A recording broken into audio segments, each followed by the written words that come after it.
ओम नमः शिवाय। हर हर महादेव। आज कार्तिक मास की पूर्णिमा तिथि है, तो आप सभी भक्तों को हार्दिक शुभकामनाएं। आपका जीवन मंगलमय रहे, इसी मंगल कामना के साथ आप सभी का बहुत बहुत धन्यवाद, जो आपने इतनी श्रद्धापूर्वक और प्रेम भाव से कार्तिक मास महात्म्य और कार्तिक स्नान की कथाओं को सुना है। तो हम आपके तहे दिल से शुक्रगुजार हैं। मैं चाहती हूँ कि आप अपना प्रेम और सहयोग इसी तरह बनाए रखें। कल अपने सुनेंगे मार्गशीर्ष मास का पहला अध्याय। तो आप सभी से विनती है कि प्रत्येक भक्त जिसने कार्तिक मास की कथा को सुना है वह मार्गशीर्ष मास के अध्याय को भी जरूर सुने और इस चैनल को सब्सक्राइब करके वीडियो को ज़्यादा से ज़्यादा अपने मित्रों और रिश्तेदारों में शेयर करें। भगवान आपकी सारी मनोकामनाएं पूर्ण करे। आप हमेशा खुश रहें, सुखी रहें, संपन्न रहें। इसी दुआ के साथ शुरू करते हैं आज की कथा। हिंदू धर्म में कार्तिक पूर्णिमा का बहुत ही विशेष महत्व माना गया है। सृष्टि के आरंभ से ही यह तिथि बड़ी ही खास रही है। ऐसा भी कहा गया है कि जो व्यक्ति कार्तिक मास में श्री केशव के निकट अखंड दीप दान करता है वह दिव्य कांति से युक्त हो जाता है।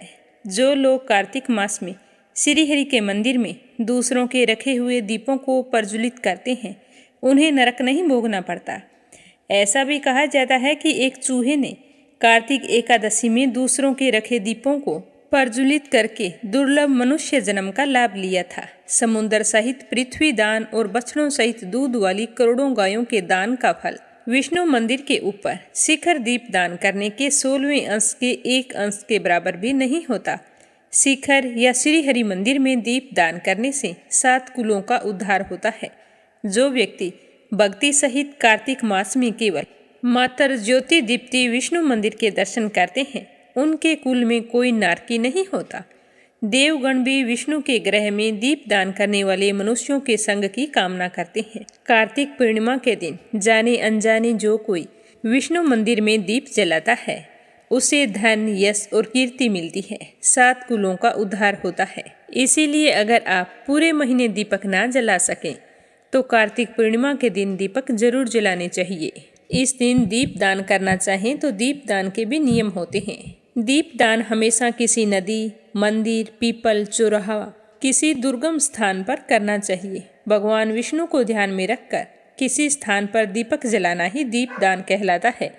पुराणों में इस दिन को स्नान, व्रत व तप की दृष्टि से मोक्ष प्रदान करने वाला बताया गया है। इसका महत्व सिर्फ वैष्णव भक्तों के लिए ही नहीं, शैव भक्तों और सिख धर्म के लिए भी बहुत ही ज़्यादा है। विष्णु भक्तों के लिए यह दिन इसीलिए खास है क्योंकि भगवान विष्णु का पहला अवतार इसी दिन हुआ था।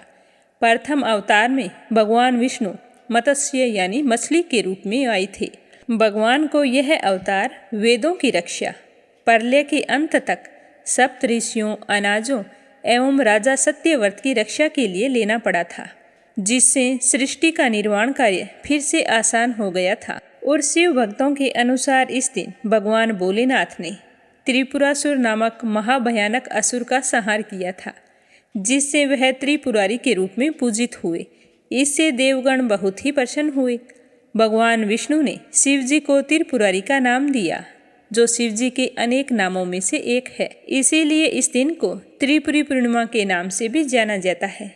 और इसी तरह सिख धर्म में कार्तिक पूर्णिमा के दिन को प्रकाश उत्सव के रूप में मनाया जाता है, क्योंकि इस दिन सिख संप्रदाय के संस्थापक गुरु नानक जी का जन्म हुआ था। इस दिन सिख धर्म के लोग सुबह जल्दी उठकर स्नान करके गुरुद्वारों में जाते हैं और वहां जाकर गुरुवाणी सुनते हैं और नानक जी के बताए हुए रास्ते पर चलने की सौगंध लेते हैं।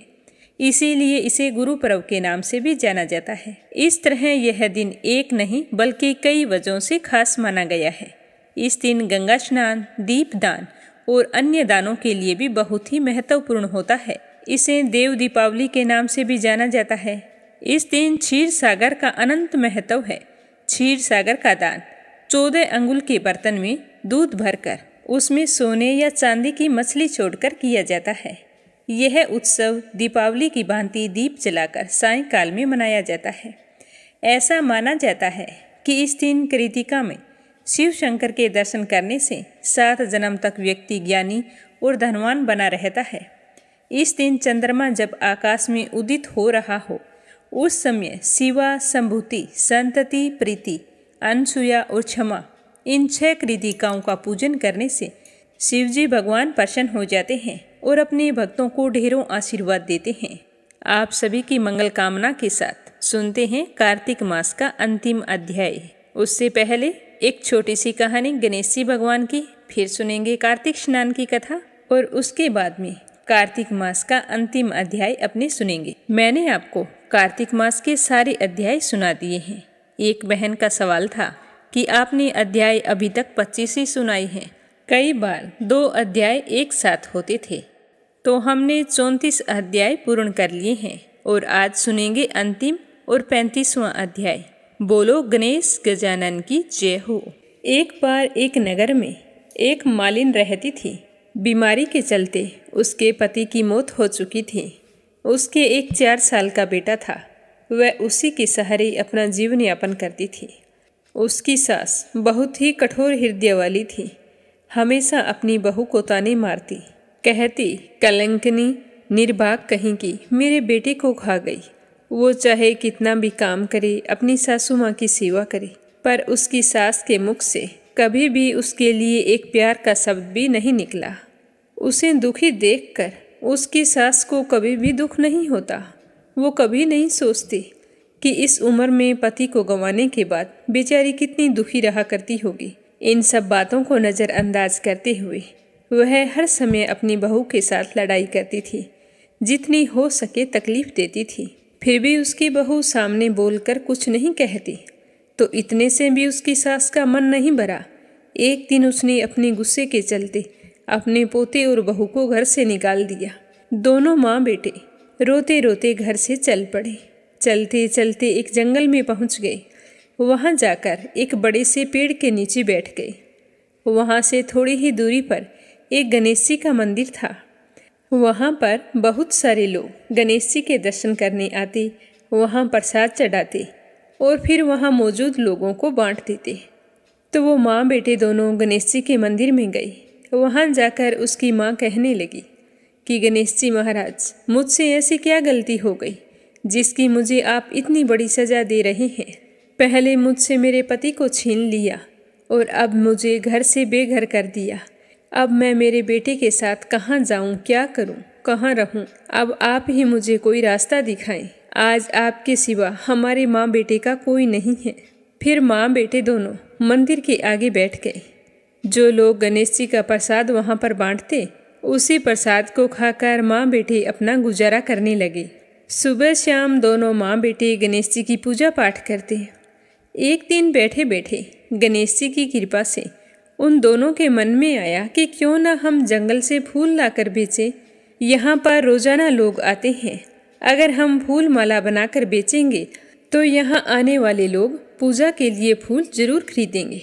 तो इस तरह सोचकर दोनों माँ बेटे सुबह जल्दी जंगल में से फूल लाकर फूल माला बनाकर वहाँ पर बैठ जाते। जब गणेश जी के भक्त वहाँ पर आते तो उससे फूल खरीदते और बदले में उन्हें कुछ रुपए दे देते। तो इस तरह फूल बेचते बेचते कई दिन हो गए। तो कुछ रुपए इकट्ठे हो गए, तो उन्हीं रुपयों से वो पूजा की सामग्री और प्रसाद भी लाकर बेचने लगे। गणेश जी की कृपा से आमदनी बढ़ने लगी। धीरे धीरे उनके पास इतना रुपया इकट्ठा हो गया कि उन्होंने एक मकान बना लिया और पास ही में एक दुकान बना ली। अब उस दुकान के अंदर पूजा की सारी सामग्री, मिठाइयाँ, फूल, दुर्वा घास गणेश भक्तों के लिए हर समय मौजूद होता। तो सुविधा के लिए सारे लोग वहीं पर आकर उन्हीं की दुकान से सारा सामान खरीदते। तो वहाँ पर एक राजा की लड़की थी जो रोजाना मंदिर में पूजा करने आती थी और मालिन की दुकान से ही सामान खरीदती थी। तो मालिन के बेटे को देखकर राजकुमारी उस पर मोहित हो गई और उससे विवाह करने की सोचने लगी। एक दिन उसने अपनी भाभी से अपने मन की बात कही। तो भाभी अनुभवी थी। उसने कहा कि ननंद बाईसा, यह तो मालिन का बेटा है और तुम एक राजा की बेटी हो। अगर तुम्हारा विवाह इस मालिन के बेटे के साथ किया गया तो इससे हमारी बड़ी बदनामी होगी। पर राजकुमारी नहीं मानी। तो उसकी भाभी ने राजकुमारी की माँ यानी कि अपनी सास से यह बात कही कि हमारी बेटी मालिन के बेटे से प्यार करती है और उसी से शादी करना चाहती है। तो उसकी माँ और पिताजी ने उसे बहुत समझाया, पर वो कहने लगी कि मैंने तो प्रतिज्ञा कर ली है, अगर मैं शादी करूँगी तो उसी से करूँगी, नहीं तो मैं शादी नहीं करूँगी। तो राजा कहने लगा कि बेटा, जब तुमने प्रतिज्ञा कर ली है तो मैं तुम्हारी प्रतिज्ञा को कभी नहीं तोड़ूंगा।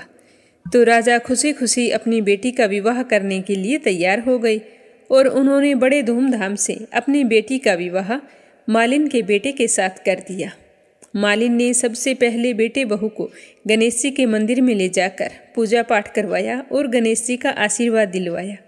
उसके बाद पूरे नगर में यह बात फैल गई कि गणेश जी की पूजा करने से सारे दुख दर्द दूर हो जाते हैं। ये माँ बेटे यहाँ पर आए थे तो बिल्कुल ही गरीब थे। इनके पास खाने के लिए अनाज और पहनने के लिए कपड़े भी नहीं थे। और देखो, गणेश जी की कृपा से इनके पास कितना धन हो गया है। और आज इस लड़के की शादी राजकुमार की बेटी के साथ हो गई है। तो सारे गांव वाले उसी गणेश मंदिर पर पूजा करने के लिए आने लगे और उन्हीं की दुकान से सामान खरीदते। तो ऐसा करने से मालिन के बेटे का काम दिन दुगना रात चौगुना तरक्की करने लगा। और उधर जिस दिन से मालिन की सास ने उन माँ बेटे को घर से निकाला था, उसी दिन से उसके अन्नदाता रूठ गए थे। उसके घर में घाटा लगने लगा और सारा सामान बिक गया। धीरे धीरे वह समय भी आ गया जब उस बुढ़िया को एक समय का भोजन भी नसीब नहीं होता था। उसे भूखा मरता देखकर गांव के लोग उस पर बिल्कुल भी दया नहीं दिखाते थे। कहते थे कि अपनी बेचारी विधवा बहू को किस तरह से लड़ाई करके इसने घर से बाहर निकाल दिया है, तो अपनी करनी का फल भुगत रही है। वो तो बेचारी आज ना जाने कहाँ होगी। पहले तो भगवान ने उससे उसका पति छीन लिया और फिर एकमात्र घर का सहारा था जो इस बुढ़िया ने छीन लिया। तो यह सुनकर बुढ़िया को अपने किए पर बहुत ही पछतावा होता और गांव वालों की बेरुखी देखकर एक दिन वो रोती बिलखती गांव छोड़कर निकल गई और चलते चलते उसी जंगल में पहुंच गई जहां गणेश जी का मंदिर था। वहां पहुंचकर मालिन के बेटे से कहने लगी कि बेटा, मैं तो कई दिनों से भूखी हूँ, मुझे 2 वक्त की रोटी दे दिया करो, इसके बदले में मैं तुम्हारा सारा काम कर दूंगी। तो लड़के को दया आ गई और उसने उसे काम पर रख लिया। उसने अपने दादी को नहीं पहचाना और उसने उस बुढ़िया को भोजन करवाया। फिर बुढ़िया काम पर लग गई। जैसे ही शाम हुई तो मालिन घर आई। उसने अपनी सास को देखते ही पहचान लिया और कहने लगी कि सासू माँ, आप यहाँ कैसे? तो सास ने पोते की तरफ इशारा करके कहा कि मेरी इस सेठ के यहाँ नौकरी लग गई है। तो उसकी बहू कहने लगी कि सासू माँ, आप ये कैसी बातें कर रही हो? ये आपका पोता है और ये घर भी आपका है, यहाँ आपको काम करने की क्या जरूरत है? जब आपने हमें घर से निकाला था तब गणेश जी भगवान ने हमारी रक्षा की थी। तो यह देखकर वो बुढ़िया बड़ी ही हैरान हुई और अपनी बहू से कहने लगी कि बेटा, मुझसे गलती हो गई, मैंने मेरे करनी का फल भोग लिया है। तुम्हें घर से निकालने के बाद घर में जो कुछ था सब कुछ नष्ट हो गया। मुझे तो खाने के लिए अन्न का एक दाना तक नसीब नहीं होता था और ऊपर से सारे गांव वालों ने मुझसे मुख मोड़ लिया। तभी तो मैं घर छोड़कर निकल गई। बेटा, मुझे मेरी करनी पर बहुत ही पछतावा हो रहा है, तुम मुझे माफ़ कर दो। तो उसकी बहू कहने लगी कि माँ जी, कभी माँ भी अपने बच्चों से माफ़ी मांगती है? जो हुआ सो हुआ, उसे भूल जाओ और खुशी खुशी अपने पोते का सुख देखो। तो वह बुढ़िया सोचने लगी कि मेरी बहू कितनी अच्छी है और मैं इसे कभी भी पहचान नहीं सकी। आज मेरे पास कुछ नहीं है और इसके पास सब कुछ है, फिर भी ये देखो मुझे कितनी प्रेम पूर्वक अपने घर में रखकर मान सम्मान दे रही है। ऐसा सोचते हुए उस बुढ़िया की आंखों से खुशी के आंसू चल पड़े। हे गणेश जी महाराज, जैसा सुख आपने मालिन को दिया वैसा सुख सबको देना। जो आपकी इस कथा को पूरे श्रद्धा भाव से सुने उसकी सारी मनोकामनाएं पूर्ण करना। बोलो गणेश जी भगवान की जय हो। पौराणिक कथा के अनुसार भगवान शिव के बड़े पुत्र कार्तिकेय जी ने तारकासुर राक्षस का वध करके देवताओं को उसके आतंक से मुक्ति दिलाई। तो सारे देवतागण बहुत ही प्रसन्न हुए। लेकिन तारकासुर के 3 बेटे थे, वो भी देवताओं को भय देने वाले थे। तो देवता उन्हें लेकर बड़े ही चिंतित रहते थे। तारकासुर के 3 बेटे थे, उनका नाम था तारकक्ष, कमला और विंध्योन्माली। जब कार्तिकेय ने उनके पिता तारकासुर का वध कर दिया तो अपने पिता की मृत्यु का समाचार सुनकर वो तीनों बड़े ही दुखी हुए थे और देवताओं के प्रति बड़े ही आक्रोशित थे। वे देवताओं से बदला लेना चाहते थे। तो तारकासुर के बेटों ने देवताओं से बदला लेने के लिए पितामह ब्रह्मा जी की तपस्या करनी शुरू कर दी। तपस्या करते करते कई वर्ष बीत गए। उनकी कठिन तपस्या से पितामह ब्रह्मदेव प्रसन्न हो गए और कहने लगे कि मैं तुम्हारी पूजा पाठ और उपासना से बहुत ही प्रसन्न हूँ, मांगो क्या वरदान मांगते हो। तो तीनों ने पितामह को प्रणाम करके कहा कि हे पितामह, अगर आप हमें वरदान देना ही चाहते हैं तो हमें वरदान दीजिए कि हम तीनों अमर हो जाएं और हम हमारे पिता का बदला ले सकें। तो पितामह ने कहा कि अमर होने का वरदान किसी को नहीं मिल सकता, तुम इसके बदले कोई और वरदान मांग सकते हो। तो तीनों भाई सोच विचार करके कहने लगे कि आप हमारे लिए 3 अलग अलग नगरों का निर्माण करवा दें, जिसमें हम रहकर पृथ्वी आकाश सब जगह भ्रमण कर सकें। जब 1000 साल बीत जाए तब हम तीनों भाई मिलें तो तीनों नगर मिलकर एक हो जाए और जो देवता हम तीनों भाइयों को एक ही तीर से एक साथ मार दें, उसी देव के हाथों हमारी मृत्यु होनी चाहिए। तो पितामह ने उन्हें यह वरदान दे दिया। वरदान के प्रभाव से 3 नगरों का निर्माण हो गया।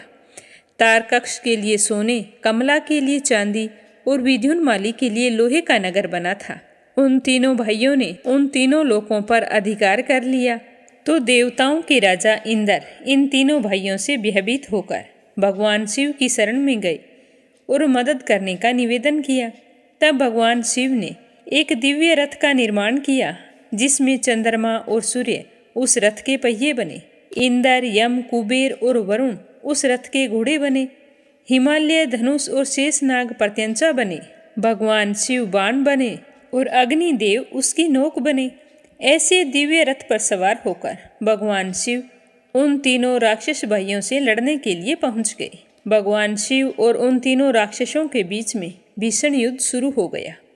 युद्ध के समय जैसे ही तीनों भाई एक सिद्ध में आए तो भगवान शिव ने उस दिव्य धनुष से बाण चलाकर एक ही बार में तीनों का संहार कर दिया। इस वजह से भगवान शिव को भगवान त्रिपुरारी भी कहा जाता है। तो इस तरह शिव जी ने देवताओं की रक्षा की और तीनों भाइयों के आतंक से उन्हें छुटकारा दिलाया। कहते हैं कि जिस दिन यह घटना हुई थी उस दिन कार्तिक पूर्णिमा थी, इसीलिए कार्तिक पूर्णिमा को त्रिपुरारी पूर्णिमा के नाम से जाना जाता है। तीनों राक्षसों का वध होने से सारे देवी देवता प्रसन्न हो गए, तो उन्होंने भगवान शिव की पूजा की। उसके बाद से काशी में जाकर गंगा स्नान किया, फिर वहां पर दीपदान किया। इसी वजह से कार्तिक पूर्णिमा की शाम को देव दीपावली मनाई जाती है। अब सुनते हैं कार्तिक स्नान की कथा। बोलो विष्णु भगवान की जय हो, बोलो कृष्ण कन्हैया की जय हो। एक बार की बात है कि 4 चिड़ियाँ थी, चारों साथ साथ रहा करती थी। कार्तिक का महीना आया तो कार्तिक महीने के पहले दिन सुबह जल्दी ब्रह्म मुहूर्त में कई महिलाएं नदी पर स्नान करने के लिए आई। स्नान करने के बाद में उन्होंने बड़ पिंपल सिंचा, तुलसी में जल डाला, फिर कार्तिक स्नान की कथा कही। उसके बाद सूर्य भगवान को अर्घ्य देकर अपने मंगल जीवन की कामना करती हुई घर चली गई। तो यह देखकर उन चारों चिड़ियाओं ने सोचा कि क्यों ना हम भी कार्तिक स्नान करें, क्या पता हमें भी कार्तिक का पुण्य फल मिले। तो यह सोचकर उन चारों ने नदी में डुबकी लगाई और चोंच में पानी भरकर पीपल में डाला, बड़ में डाला और तुलसी जी में डालकर चारों बैठकर कथा सुनने लगी। तो इसी तरह उन्होंने पूरे कार्तिक के महीने स्नान किया। जब कार्तिक का महीना समाप्त हुआ तो वो चारों सोचने लगी कि हम खिचड़ी बनाते हैं। तो सभी ने मिलकर घी, चावल, दाल आदि का बंदोबस्त किया और खिचड़ी बनाई। जब खिचड़ी बनकर तैयार हो गई तो वो कहने लगी कि चलो पहले नहा कर आते हैं, बाद में खाएंगे। तो चारों की चारों स्नान करने चली गई। एक चिड़िया जल्दी स्नान करके आ गई, उसे बड़ी जोरों की भूख लगी थी। तो उसने खिचड़ी के बर्तन का ढक्कन उतारा, फिर सोचने लगी कि मेरी तीनों साथी नहीं आई है तो मुझे खिचड़ी नहीं खानी चाहिए, चलो मैं भाप खा लेती हूँ, जब वो आएंगी तो खिचड़ी खा लेंगी। तो उस तरह उसने पतीले के किनारे पर बैठकर भाप खाई और वहाँ से उड़ गई। तभी दूसरी चिड़िया आ गई, तो उसे दूसरी चिड़िया दिखाई नहीं दी, तो उसे भी भूख लगी थी, तो उसने खिचड़ी का पानी पी लिया और वहाँ से चली गई। तीसरी आई तो वो खिचड़ी खाकर चली गई। अब चौथी आई तो उसने पतीले में देखा तो उसमें खिचड़ी नहीं थी, नीचे बची खुची खुरचन लगी थी, तो उसने खुरचन को खा लिया और पानी पीकर चली गई। कुछ समय बाद वे चारों की चारों मर गई। जिस चिड़िया ने भाप खाई थी वह राजा के घर राजकुमारी के रूप में पैदा हुई। जिस चिड़िया ने खिचड़ी का पानी पिया था वह कुम्हार के घर पैदा हुई, और जिसने खिचड़ी खाई थी उसने ब्राह्मण के घर जन्म लिया। और चौथी जिसने खुरचन खाई थी उसने हथनी की योनि पाई। अब जो कुम्हार की बेटी थी वो तो राजा के घर दासी बनकर रह रही थी, और जो ब्राह्मण की बेटी थी वह राजकुमारी की सहेली थी, और हथनी भी राजमहल में रह रही थी। राजकुमारी को अपने पिछले जन्म की सारी बातें याद थी। समय के साथ बड़ी हो गई। उस जन्म में भी राजकुमारी कार्तिक स्नान किया करती थी। फिर राजा ने एक अच्छा सा राजकुमार देखकर उसकी शादी तय कर दी। फिर राजकुमारी की शादी हो गई। राजकुमारी जैसे ही ससुराल जाने लगी तो अपने पिताजी से कहने लगी कि पिताजी, मैं इस दासी को और अपनी सहेली को ससुराल में साथ ले जाना चाहती हूँ। तो उसके पिताजी ने कहा कि ठीक है बेटा, तुम्हें और कुछ चाहिए तो और बोलो। तो वो कहने लगी कि पिताजी, आप मुझे इस हथनी को भी दे दो। तो राजा ने कहा ठीक है। तो हथनी को जैसे ही खड़ा किया जाने लगा तो हथनी तो उठने का नाम नहीं ले रही थी। तो राजकुमारी उसके पास गई और उसके कान में पिछले जन्म की सारी बातें कह डाली, जिसे सुनकर हथनी खड़ी हो गई और राजकुमारी के साथ चलने लगी। अब उन तीनों को लेकर राजकुमारी ससुराल पहुंच गई। अब राजकुमारी रोजाना हथनी से मिलने जाती और उसके कान में अपने पिछले जन्म की बातें कहती।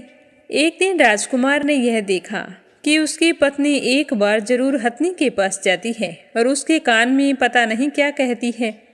तो वह राजकुमारी से कहने लगा कि राजकुमारी, मैं तुमसे एक बात पूछना चाहता हूँ, अगर तुम सच सच बताओ तो तुम दासी और तुम्हारी सहेली और इस हथनी को अपने साथ दहेज में लेकर क्यों आई हो?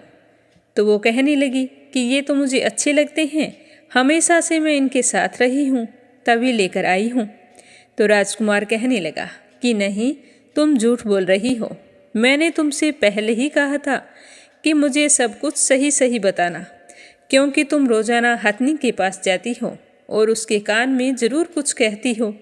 मुझे बताओ क्या बात है। तो राजकुमारी कहने लगी कि स्वामी, हम पिछले जन्म में चारों सहेली थी और चिड़िया की योनि में थी। तो एक बार औरतों को कार्तिक स्नान करते देखा, तो देखा देखी हमने भी कार्तिक स्नान किया था। फिर हमारी मृत्यु हो गई तो हम एक ही जगह अलग अलग योनियों में पैदा हो गई। अब मुझे मेरे पिछले जन्म की खबर है। कार्तिक स्नान के पुण्य फल से ही मुझे आपकी पत्नी बनने का सौभाग्य प्राप्त हुआ है। तो यह सुनकर राजकुमार कहने लगा कि कार्तिक स्नान का इतना महत्व होता है तो मुझे भी बताना था। आज के बाद से हम भी जोड़े से कार्तिक स्नान करके दान पुण्य किया करेंगे। तो उसके बाद हर साल राजकुमार और उसकी पत्नी कार्तिक स्नान करते और कार्तिक पूर्णिमा पर खूब दान पुण्य करते, दीप दान करते।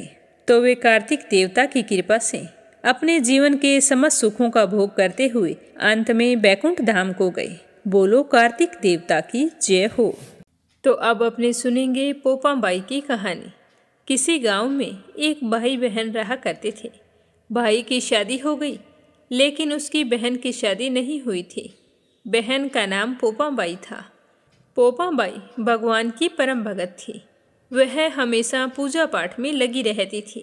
एक दिन उसके भाई भाभी ने उसे शादी करने के लिए कहा, तो उसने मना कर दिया और कहा कि भैया भाभी, मैं शादी नहीं करवाऊंगी और ना ही आज के बाद से आपके साथ रहना चाहती हूँ।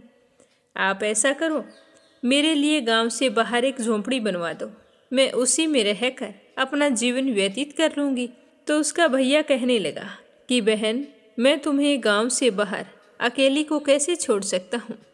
तो वो कहने लगी, भैया आप मेरी चिंता मत करो, मुझे तो भगवान की भक्ति करनी है और मैं आपके साथ रहूँगी। तो आपको हमेशा यह लगेगा कि आपने मेरी शादी नहीं की और मैं शादी नहीं करना चाहती हूँ। तो उसके भैया ने अपनी बहन का कहना मानकर गांव के बाहर झोंपड़ी बना दी। उसके बाद उसने सभी गांव वालों से कहा कि हे गांव वालों, आप लोग अपनी अपनी गाय और बछड़े को मेरे झोंपड़े के पास घास चरने के लिए छोड़ दिया करो। मैं आपके सभी गाय बछड़ों की देखभाल किया करूँगी और मेरे लिए आपके घर जो बासी रोटी बचे वो भेज दिया करो। मैं वही खाकर अपनी भक्ति कर लूँगी। तो उसी दिन से सारे गांव वाले अपनी गायों और बछड़ों को पोपा बाई के झोंपड़े के पास छोड़ देते थे और रोज़ाना उसके भोजन की व्यवस्था भी कर देते थे। तो पोपा बाई सुबह शाम अपनी भक्ति करती, दिन में गाय और बछड़ों को चराती, उनकी देखभाल करती। एक समय की बात है कि एक राजा वहाँ से होकर गुजर रहा था, तो उसकी नज़र उस झोंपड़े पर पड़ गई। तो राजा सोचने लगा कि इस झोंपड़े में कौन रहता है, चलो मैं जाकर पानी पीकर आता हूँ। तो यह सोचकर राजा झोंपड़े के पास गया और ज़ोर ज़ोर से आवाज़ लगाने लगा कि यहाँ पर कौन रहता है।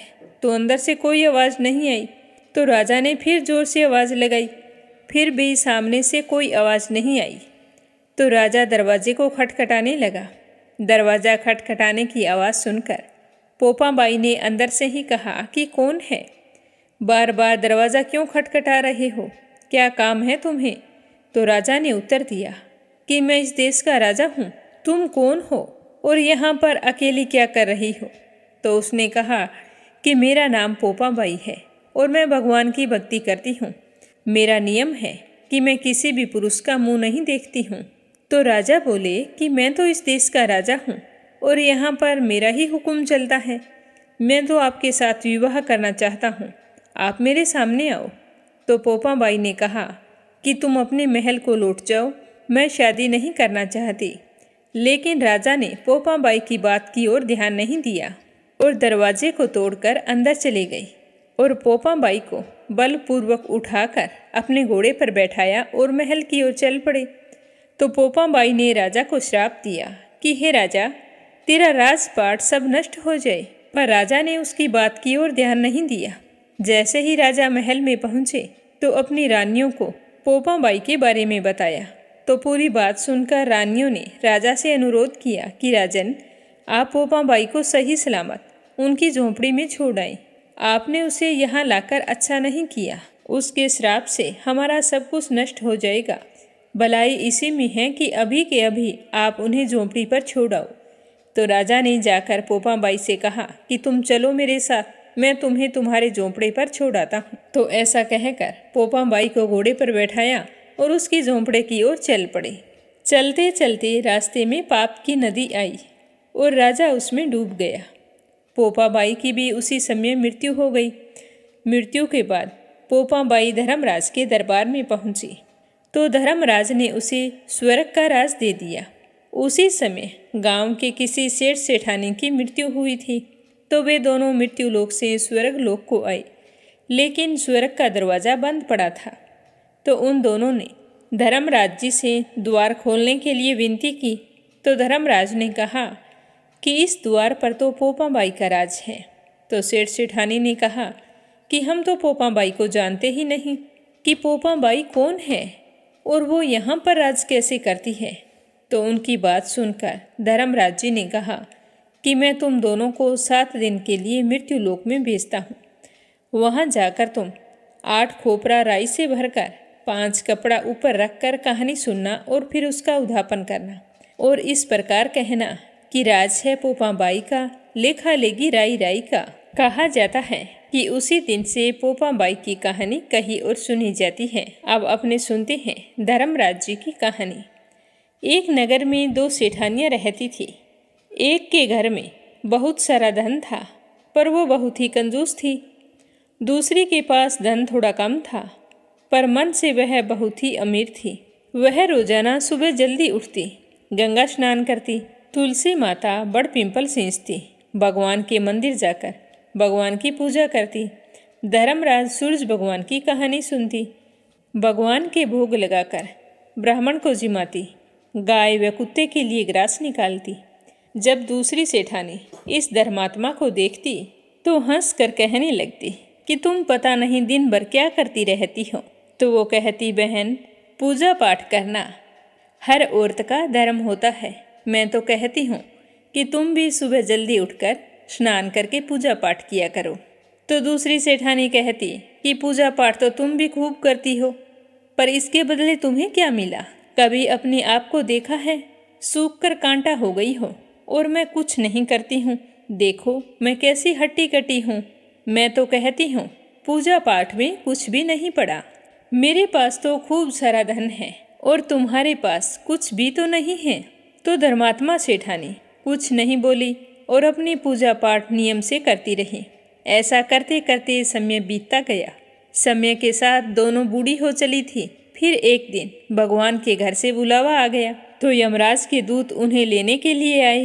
तो धर्मात्मा सेठानी के लिए यमराज जी ने विमान भेजा और दूसरी सेठानी को मारते पीटते हुए ले जाने लगे। तो थोड़ी दूर चलने पर वह सेठानी कहने लगी कि मुझे भूख लगी है।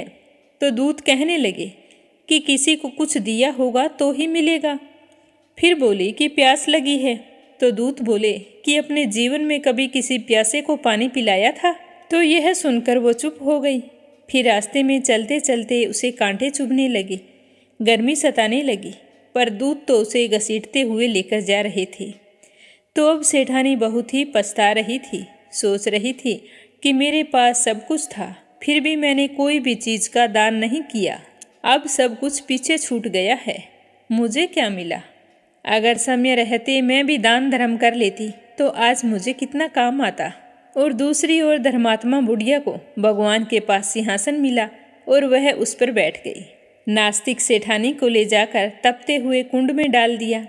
अब सेठानी यमराज से बोली कि मुझे 1.25 पहर का जीवन दे दो, मैं वापस आकर दंड भोग लूँगी। तो यमराज ने कहा कि ठीक है। तो सेठानी के शरीर में प्राण वापस डाल दिए। संसार में आते ही सेठानी ने पंडितों को बुलाकर धर्मराज जी की कथा सुनी और सब तरह से दान धर्म किया। इतने में 1.25 पहर का समय पूरा हो गया। अब की बार उसके लिए विमान आया। 1.25 पहर के दान धर्म से ही सेठानी को स्वर्ग का वास मिला। बोलो धर्मराज जी की जय हो।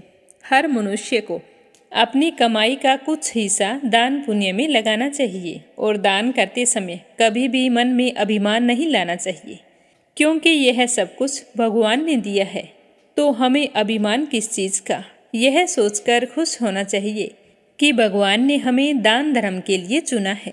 बोलो धर्मराज जी की जय हो। हे धर्मराज जी, जैसी कृपा आपने सेठानी पर की वैसी सब पर करना। जो दान करे, गरीबों की सहायता करे और आपकी इस कथा को पूरे श्रद्धा भाव से सुने, उसकी सारी मनोकामनाएं पूर्ण करना। एक बार देवऋषि नारद के मन में आया कि भगवान के पास तो बहुत सारे महल हैं, एक आध हमको भी दे दें तो हमारा जीवन भी आराम से टिक जाए। नहीं तो हमें तो इधर उधर घूमते रहना पड़ता है, हमारा तो कोई ठिकाना नहीं है। भगवान के द्वारिका में बहुत सारे महल थे। तो नारद जी भगवान के पास गए और जाकर कहने लगे कि भगवान, आपके पास इतने सारे महल हैं, तो कोई एक महल हमें भी दे दो, हम भी आराम से रह सकें।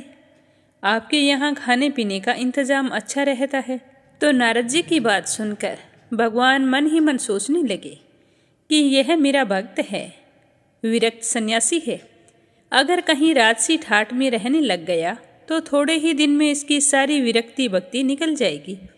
अगर हम इसे मना कर देंगे तो यह बुरा मान जाएगा, कहेगा कि आपके पास इतने सारे महल हैं और हमें एक महल भी नहीं दिया। तो भगवान ने चतुराई से काम लिया और कहने लगे कि नारद, जाकर देख लो, जिस मकान में जगह खाली मिले वही तुम्हारे नाम कर देंगे। तो नारद जी वहाँ से चल दिए। तो भगवान के तो 16,108 रानियाँ और प्रत्येक के 11-11 बच्चे थे। यह द्वापर युग की बात है। नारद मुनि सब जगह घूम आए, लेकिन उन्हें एक भी कमरा खाली नहीं मिला, सारे कमरे भरे हुए थे। तो भगवान से आकर कहने लगे कि हमें तो कोई खाली जगह नहीं मिली। तो भगवान कहने लगे, तो फिर क्या करें, खाली होते तो हम तुम्हें खुशी से दे देते। तो नारद जी सोचने लगे कि भगवान मेरे साथ जानबूझकर ऐसा कर रहे हैं।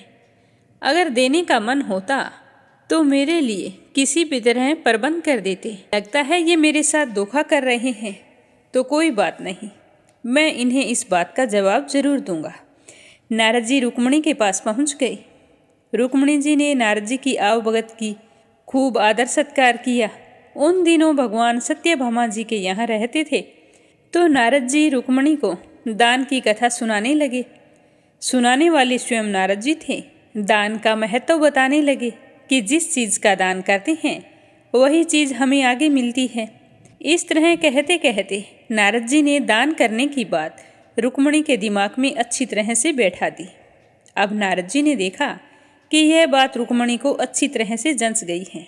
तो नारद जी कहने लगे कि मनुष्य को जो सबसे ज़्यादा चीज़ प्यारी हो उसी का दान करना चाहिए, तो अगले जन्म में वही मिलती है। ऐसा कहकर देवऋषि नारद ने कहा कि आपको जान से ज़्यादा प्यारा क्या है? आप किस चीज़ को सबसे ज़्यादा प्यार करती हैं? तो रुक्मिणी कहने लगी कि नारद जी, ये भी कोई पूछने की बात है? हम तो भगवान से ही प्यार करते हैं। हमारी तो हमेशा से यही इच्छा है कि अगले जन्म में हमें वही मिले। तो नारद जी यह सुनकर कहने लगे कि आपकी यही इच्छा है कि आपको अगले जन्म में वही मिले, तो आपको उनका दान करना होगा। दान इच्छा से किया जाता है। इच्छा है तो दान कर दो, नहीं इच्छा है तो मत करो। इच्छा से दान कर दिया तो अगले जन्म में तुम्हें ही मिलेंगे, नहीं तो तुम्हारी तो सौतन बहुत हैं।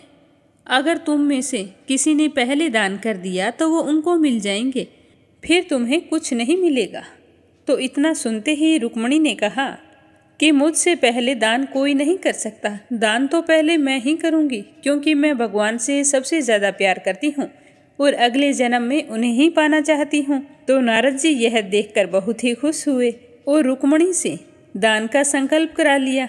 अब क्या था, नारद जी ने जो सोचा था वही हो गया और वे सीधे सत्यभामा जी के महल में पहुँच गए और भगवान से कहने लगे कि उठाओ कमंडलू और चलो मेरे साथ। तो भगवान ने कहा कि कहाँ चलना है, क्या बात हुई? तो नारद जी कहने लगे, बात कुछ नहीं है। रुक्मिणी ने आपको दान कर दिया है और आपको मैंने दान में ले लिया है। आपने एक भी कोठरी मुझे नहीं दी। मैं अब आपको बाबा बनाकर साथ रखूँगा, पेड़ के नीचे सुलाऊँगा। यह कहकर नारद जी ने सारी कथा भगवान को सुना दी। तो भगवान ने कहा कि रुक्मिणी ने दान कर दिया तो ठीक है, वह पटरानी है, उससे मिल तो आए, फिर चलेंगे। तो भगवान अपने सारे गहने गांठे रेशम के कपड़े सब खोलकर सत्यभामा जी को दे दिए। बलकल वस्त्र पहनकर, बसमी लगाकर और कमंडलू लेकर वहाँ से चल दिए। तो उन्हें देखते ही रुक्मिणी के तो होश उड़ गए और कहने लगी कि क्या हुआ? भगवान ने कहा, पता नहीं, नारद बोल रहा है कि तूने मुझे दान में दे दिया। तो रुक्मिणी कहने लगी, लेकिन वो कपड़े गहने वो कहाँ गए? उत्तम केसर को छोड़कर आपने ये बसमी क्यों लगा रखी है? तो भगवान ने कहा, जब आपने दान दे ही दिया है तो मैं तो उनका हो गया, इसीलिए इनके साथ वे ठाट बाट नहीं चलेंगे। अब तो मैं बाबा जी बनकर जा रहा हूँ। तो रुक्मिणी कहने लगी। तो यह सुनकर रुक्मिणी कहने लगी कि मैंने इसीलिए थोड़े ही दान दिया था कि ये आपको ले जाएं। तो भगवान ने कहा कि दान किस लिए दिया जाता है? दान जिसको दिया जाता है वो ले जाता है। तो यह सुनते ही रुक्मिणी को सब कुछ समझ में आ गया कि मैंने तो गलत कर दिया। तो रुक्मिणी नारद जी से कहने लगी कि नारद जी, आपने मुझे पहले नहीं बताया कि अगले जन्म में मिलने के लिए मुझे अभी इनको खोना पड़ेगा। यह कहकर रुक्मिणी तो जोर जोर से रोने लगी। उसका रोना धोना सुनकर सारी रानियां वहां पर इकट्ठी हो गई। सत्यभामा जामवती बहुत ही समझदार थी। उन्होंने कहा कि रुक्मिणी हमसे पूछे बिना दान कैसे कर सकती हैं, क्योंकि भगवान हमारे भी तो पति हैं। अकेली रुक्मिणी का इन पर अधिकार नहीं है, इन पर हमारा भी अधिकार है। दान तो इसने किया है, हमने नहीं किया, तो हम भगवान से दूर कैसे रहें? ये तो अनर्थ है। तो इस तरह बात बढ़ती हुई देखकर नारद जी सोचने लगे कि मैं तो भगवान को मजा चखाने वाला था, अब पता नहीं क्या होगा। तो नारद जी कहने लगे कि भगवान का जितना वजन है उतना तुला दान कर दो, वो दान भगवान के दान के बराबर ही होगा। तो नारद जी की बात सुनकर भगवान मन ही मन सोचने लगे कि यह तो फिर मोह माया में पड़ रहा है, इसके महल का शौक अभी तक गया नहीं है, कुछ ना कुछ तो करना होगा। तो भगवान कहने लगे कि हाँ ठीक है, तुला दान कर दो। नारद जी ने तो ये बिल्कुल सही बात कही है। तो यह कहकर भगवान तराजू के एक पलड़े में बैठ गए। अब रानियां जल्दी जल्दी दूसरे पलड़े में सारे गहने हीरे पन्ने रखने लगी, पर पलड़ा भगवान का ही भारी रहा। भगवान का पलड़ा उठे कैसे? वो तो पूरे ब्रह्मांड को अपने पेट में लेकर बैठा है, तो द्वारिका के धन से कहाँ पूरा होना था। यह देखकर नारद जी तो मन ही मन खुश हो रहे थे कि ठीक है, सब कुछ ले जाऊंगा। मेरे लिए तो आपके पास एक कमरा भी नहीं था, अब देखना क्या होता है। तो भगवान ने धीरे से अपनी पटरानी को कहा कि ये सारे हीरे पन्ने निकाल लो और यहाँ पर एक तुलसी का पत्ता रख दो, तुम्हारा काम भी हो जाएगा और नारद को भी अपना जवाब मिल जाएगा। इतना कहते ही रुक्मिणी ने जल्दी जल्दी पलड़े से सारे हीरे जवाहरात हटा दिए और उसके अंदर तुलसी का पत्ता रख दिया। तुलसी का पत्ता रखते ही वह भगवान के वजन के बराबर हो गया। तो सबने कहा कि नारद जी ले जाओ, तुलादान हो गया है। तो नारद जी सोचने लगे कि ये क्या किया, कहीं डंडी में तो कोई गलती नहीं कर दी। तो उन्होंने तराजू की डंडी को हिलाकर देखा, फिर मन ही मन सोचने लगे कि भगवान ने तो मुझे फिर धोखा दे दिया। तो वो भगवान से कहने लगे कि भगवान, आपने मुझे फिर धोखा दिया है, आप ये अच्छा नहीं कर रहे हैं। मैं आपका भक्त हूँ, तुम मेरी नहीं सुन रहे हो और अपनी रानियों की बात सुन रहे हो, मेरी तरफ भी देखो। तो भगवान ने कहा कि तेरी तरफ क्या देखूं, तू सारे संसार के स्वरूप को समझकर मोह माया के रास्ते पर जाना चाहता है। तो भगवान के इतना कहते ही नारद जी की समझ में आ गया कि भगवान ने जो किया वो ठीक किया है। तो नारद जी कहने लगे कि अब एक बात मेरी मान लो कि आपने मेरे को तरह तरह के नाच अनादिकाल से नचाए हैं और मैंने तरह तरह के खेल आपको दिखाए हैं। कभी मनुष्य, कभी गाय, पशु, कभी इंद्र, वरुण आदि संसार में कोई ऐसा स्वरूप नहीं जो 84 के चक्कर में किसी न किसी समय हर प्राणी ने नहीं भोगा हो। अनादिकाल से यह चक्कर चल रहा है, सब तरह से आपको खेल दिखाया है। आप मुझे लेकर जाते रहो और मैं खेल दिखाता रहूं। आप एक राजा की तरह हो और मैं एक ब्राह्मण हूँ, तो मुझे कुछ ना कुछ इनाम तो जरूर मिलना चाहिए। अब मैं यही इनाम चाहता हूँ कि मैं मोह माया से छूटकर आपके परम धाम में पहुँच जाऊँ।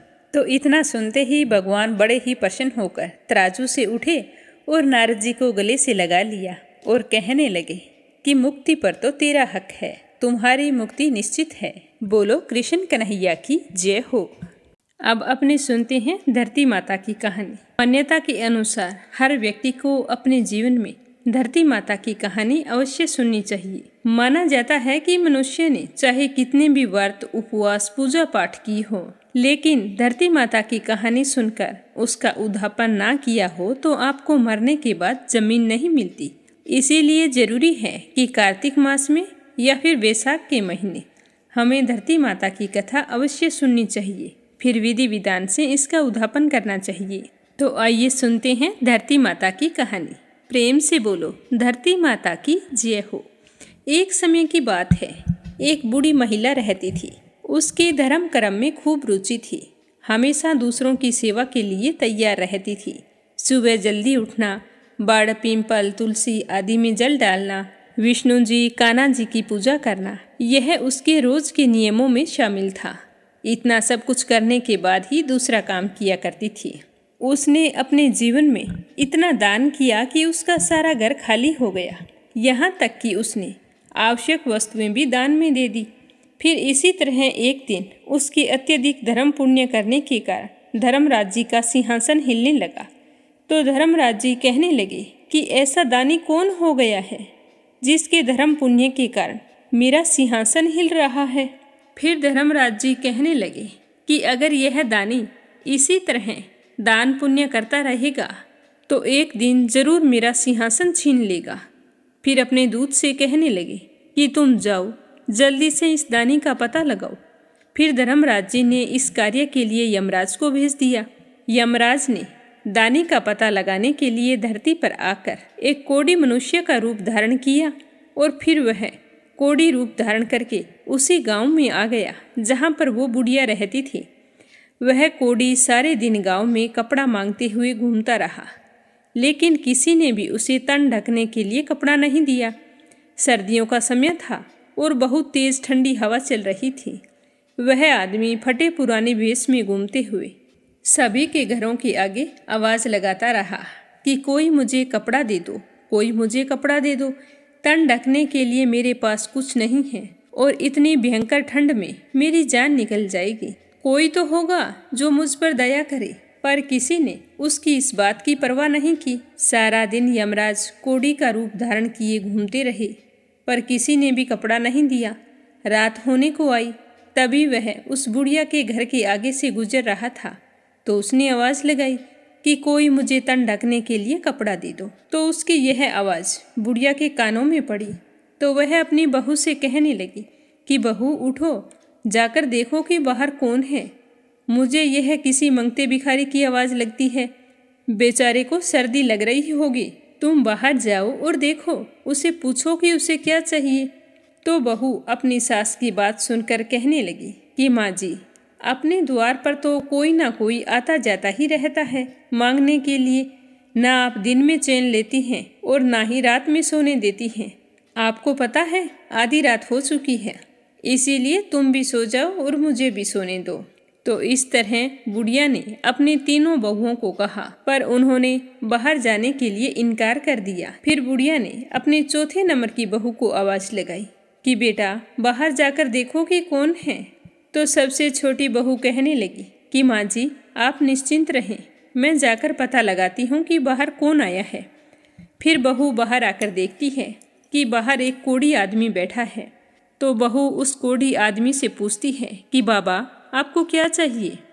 तब वह कोढ़ी रूप धारण किए हुए यमराज कहता है कि मैं तो कोढ़ी आदमी हूँ, मेरे पास कपड़े भी नहीं हैं, मुझे बहुत सर्दी लग रही है। अगर आप ओढ़ने के लिए कोई वस्त्र दे दें तो आपका बड़ा भला होगा। तो उसकी बात सुनकर बहू अंदर चली गई और अंदर जाकर अपनी सास को सारी बात बताई। तो बहू की बात सुनकर बुढ़िया माई कहने लगी कि बहू, तेरे पिताजी ने जो कंबल ओढ़ रखा है, उस कंबल को ले जाकर उस कोढ़ी आदमी को दे दे। बेचारा बाहर बैठा है, हम तो कमरे के अंदर हैं। तो यह बात सुनकर बहू कहने लगी कि नहीं माँ, अगर ऐसा किया तो पिताजी को ठंड लगेगी। तो बुढ़िया माई कहने लगी कि ये ले, मेरी गुदड़ी ले जा और तेरे पिताजी को दे दे और उनके पास से कम्बल ले जाकर उस भिखारी को दे दे। वो बेचारा खुले आसमान के नीचे बैठा है, हम तो कमरे बंद करके बैठे हैं, उसके पास कुछ नहीं है। कम से कम एक कम्बल होगा तो सर्दी से कुछ तो बचाव होगा। तो बहू ने अपनी सास की बात मानते हुए कम्बल ले जाकर बाहर बैठे उस आदमी को दे दिया। वह भिखारी आदमी उस कम्बल को लेकर उसके द्वार से खड़ा होकर चला गया और सीधे धर्मराज के पास गया। वहां जाकर कहने लगा कि महाराज, ये लो कम्बल। गांव के बाहरी हिस्से में एक बुढ़िया माई रहती है, वह बहुत ही अधिक दान पुण्य करती है। अब उसके घर में एकमात्र यही कम्बल बचा था, वो भी मुझे दे दिया।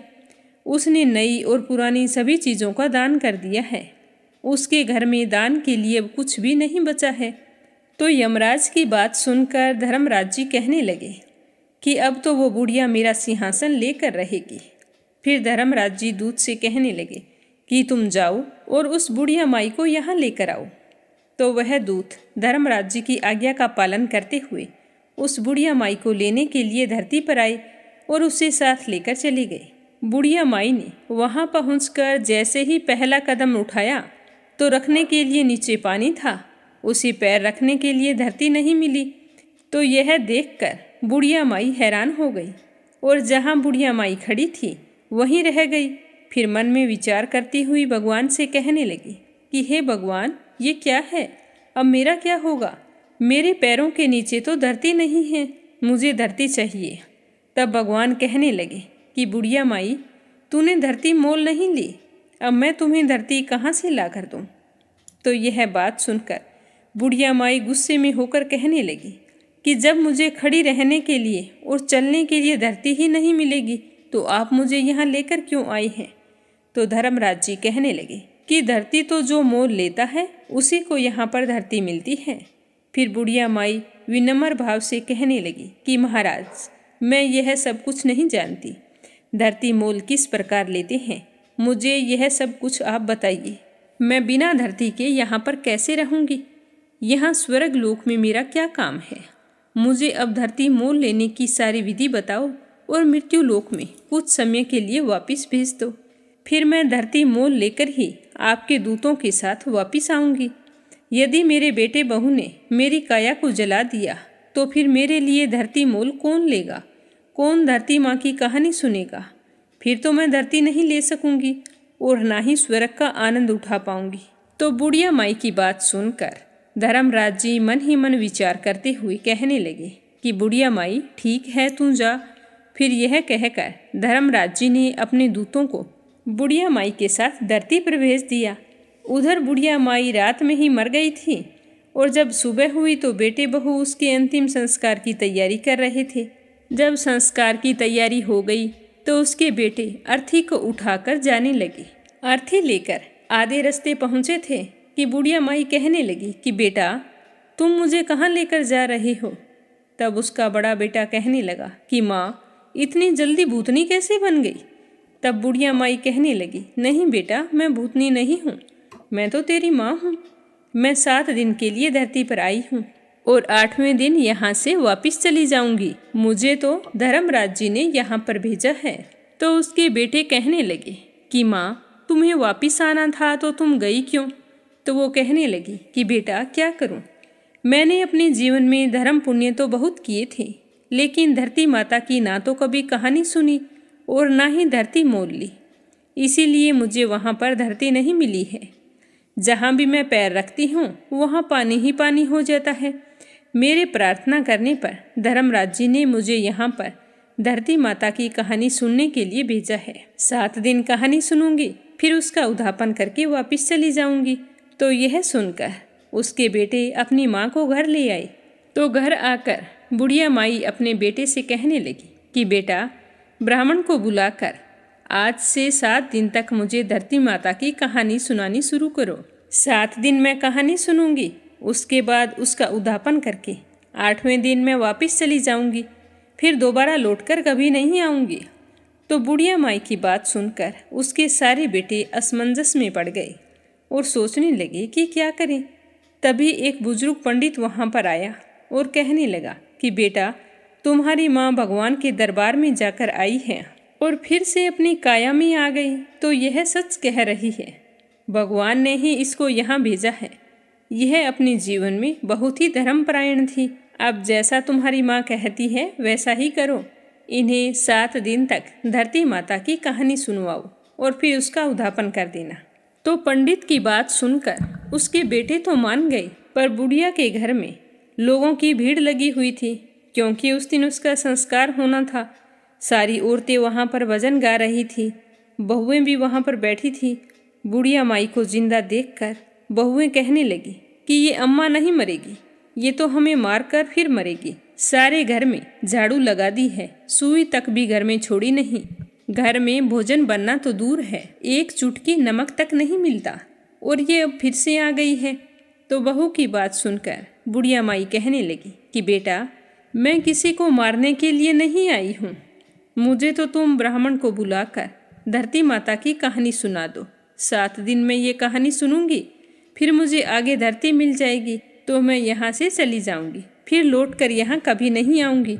तो उसके बेटे बहू ने 6 दिन तक बुढ़िया माई को लगातार ब्राह्मणी को घर बुलवाकर कहानी सुनवाई, और 7वें दिन पानी का भरा हुआ एक लोटा, रोली मोली 5 सवा नाल का धागा और गुड़ की डली लेकर बुढ़िया माई अपनी बहू से कहने लगी कि चलो बेटा, तुम सारे के सारे मेरे साथ पीपल के पेड़ के नीचे चलो।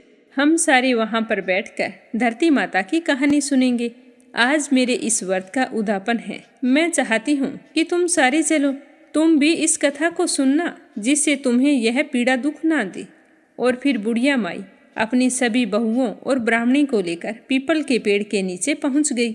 वहाँ बैठकर ब्राह्मणी ने धरती माता की कहानी कही, तो बुढ़िया माई और उसकी बहुओं ने सुनी, कहानी के हुंकारे दिए। धरती माता की कहानी कहने के बाद में मोली का धागा 5 रुपए और गुड़ की डली लेकर पीपल की जड़ में दबा दी। फिर बुढ़िया माई ने हाथ जोड़कर कहा कि लो धरती माता, इसे स्वीकार करो। धरती माता, अब मैंने तुम्हें मोल ले लिया है। जाने अनजाने अगर मुझसे कोई पाप हो गए हैं तो तुम अपने में समेट लो और मुझे आगे धरती मिले, ये आशीर्वाद दो, ताकि मुझे फिर से यहाँ ना आना पड़े। इस प्रकार बुढ़िया माई ने 7 दिन तक धरती माता की कहानी सुनकर उसका उद्यापन कर दिया। बुढ़िया माई की बहुओं ने एक दिन धरती माता की कहानी सुनकर उद्यापन कर दिया। इस प्रकार बुढ़िया माई ने धरती माता की कहानी कही, उसका व्रत किया और स्वयं भी उद्यापन किया और बहुओं से भी करवाया। और फिर जब सारी बहुएं घर लौटी तो बुढ़िया माई बहू से कहने लगी कि बेटा, आज तो मेरा आखिरी दिन है, आज मुझे सभी प्रकार का भोजन करा दो, फिर मैं चली जाऊंगी तो वापस लौटकर नहीं आऊंगी। तो बहुएं कहने लगी कि माँ जी आपको क्या खिलाएं और कहाँ से लाएं, घर में कुछ भी नहीं बचा है, आपने सब कुछ तो दान कर दिया है। तो बड़ी बहू कहने लगी कि कोई बात नहीं, तुम इतनी कड़वी मत बोलो, मैं सब कुछ अपने आप प्रबंध कर लूँगी, मैं अभी पड़ोस में जाकर आती हूँ, माँ के करने लायक भोजन तो मिल ही जाएगा। तो यह कहकर बड़ी बहू अपनी पड़ोसन के घर गई, वहाँ से चावल लिए, फिर दूसरे घर गई, वहाँ से दाल ली। इस तरह कई घरों में जाकर खाने पीने के सामान का प्रबंध करके घर आ गई और अपनी सास को भोजन करवा दिया। तो बुढ़िया माई अपने बेटे बहू से कहने लगी कि बेटा, तुम भी सारे भोजन कर लो। तो सभी ने थोड़ा थोड़ा भोजन कर लिया। तो बुढ़िया माई उनसे कहने लगी कि बेटा, कल सुबह मैं जल्दी सूर्य उदय होने से पहले यहाँ से चली जाऊंगी, अब तुम सारे थक गए होंगे तो जाकर सो जाओ। तो सारे बेटे बहू मना करने लगे, पर बुढ़िया माई ने जिद करके उन्हें सोने के लिए भेज दिया। तो बुढ़िया के सारे बेटे बहू जाकर सो गए और निश्चित समय पर भगवान का विमान आया और बुढ़िया माई को लेकर चला गया। आगे वहाँ जाने पर बुढ़िया माई को धरती मिल गई। अब बुढ़िया माई भगवान से कहने लगी कि भगवान, अब आप मेरी एक इच्छा और पूरी करो। तो भगवान कहने लगे कि तुम्हारी अब कौन सी इच्छा पूरी करूं? तो वो कहने लगी कि मेरे घर में कुछ भी नहीं छोड़कर आई हूँ, मैंने सब कुछ दान कर दिया है, यहाँ तक कि मैंने गुड़, चाय, नमक कुछ भी नहीं छोड़ा है। अब मेरे मरने के बाद मेरे बेटे बहू मेरा अंतिम संस्कार कैसे करेंगे? जो मैंने दान धर्म किया है उसे 4 गुना करके आप लौटाइए। तो भगवान बोले कि ठीक है, जो भी तूने दान धर्म किया है 4 गुना करके मैं लौटा दूंगा। अब से तेरे बेटे बहू के घर में हर चीज मौजूद होगी। उधर जब सुबह हुई तो छोटी बहू ने उठकर चाय बनाई और चाय लेकर जैसे ही अपनी सासू माँ के कमरे में गई और आवाज़ लगाई तो उसकी सासू माँ बोली नहीं। तो बहू ने चाय रखकर अपनी सास को हिलाया तो सासू माँ का शरीर तो अकड़ गया था।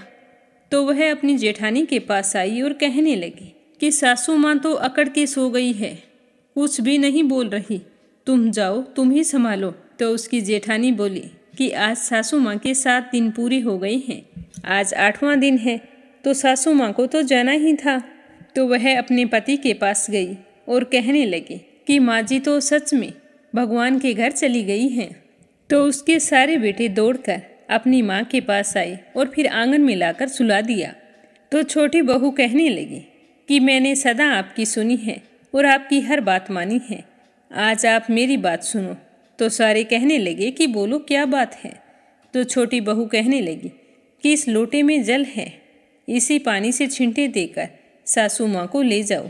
संस्कार के लिए तो 7 दिन पहले ही नहला धुला दिया था, अगर आप फिर से करेंगे और रोएंगे तो यह फिर वापस आ जाएगी।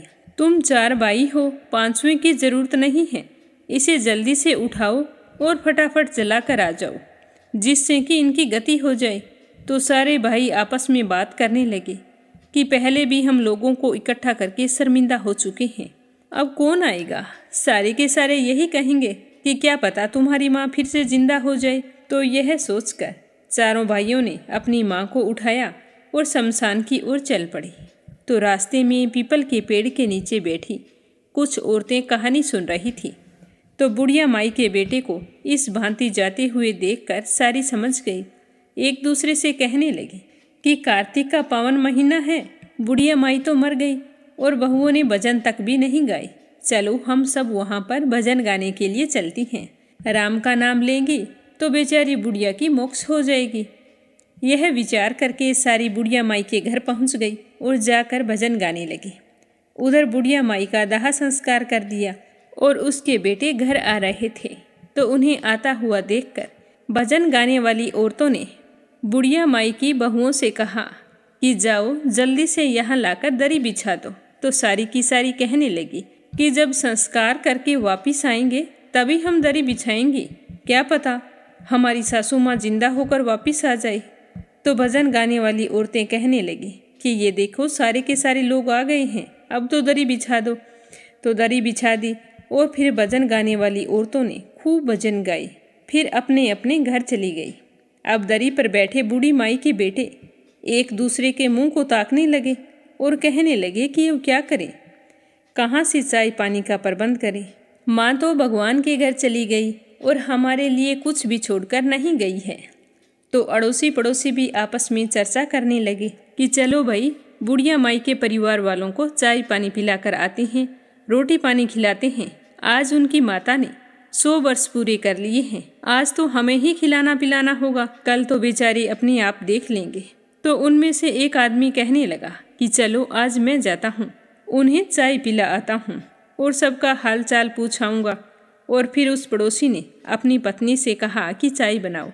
चाय लेकर वह बुढ़िया माई के घर की ओर चल पड़ा।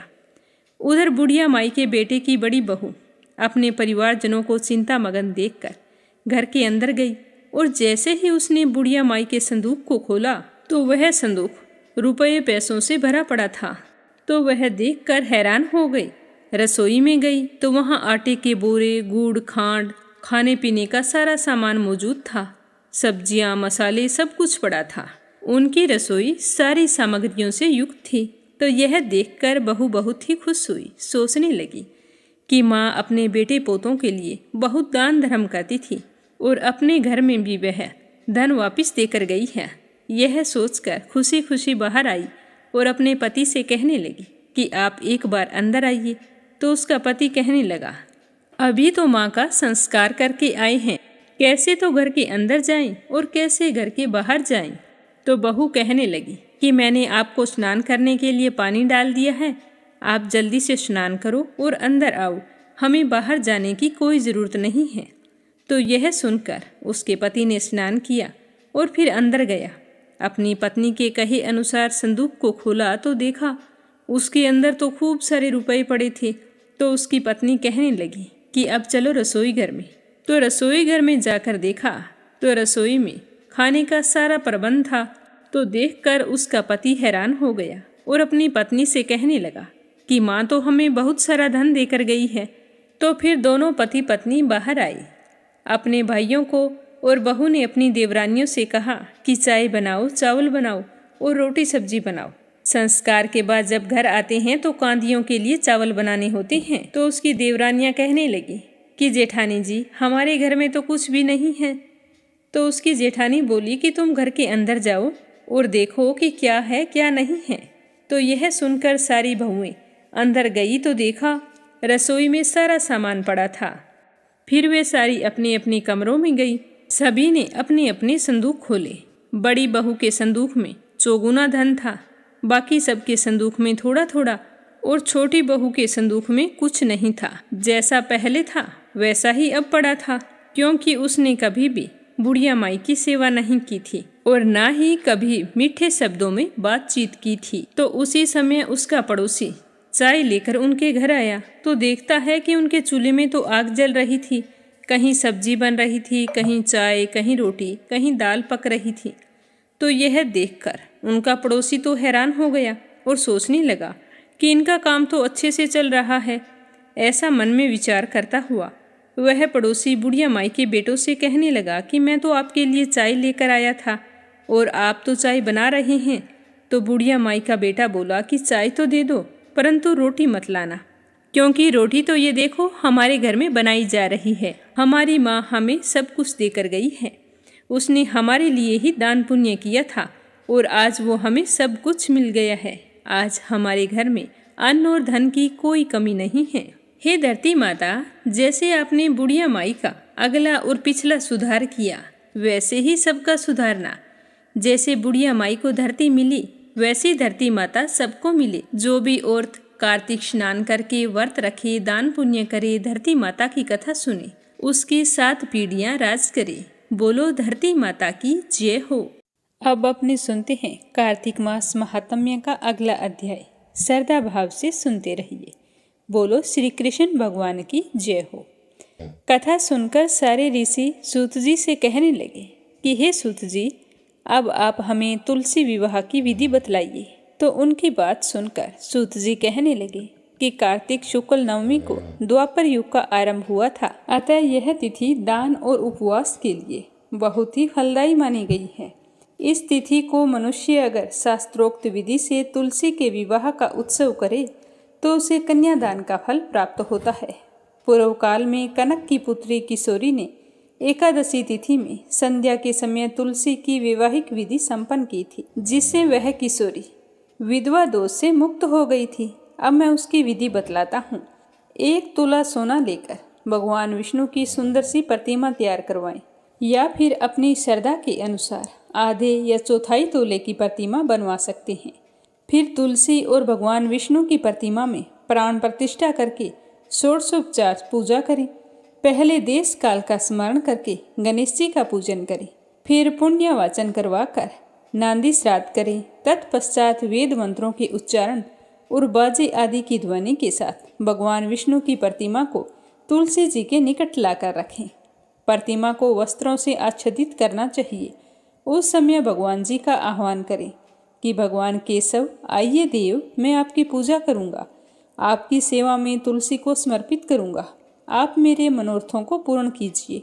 इस प्रकार आह्वान के पश्चात 3 बार अर्घ्य, पाद्य और विष्टर का उच्चारण करके इन्हें बारी बारी से भगवान को समर्पित करें।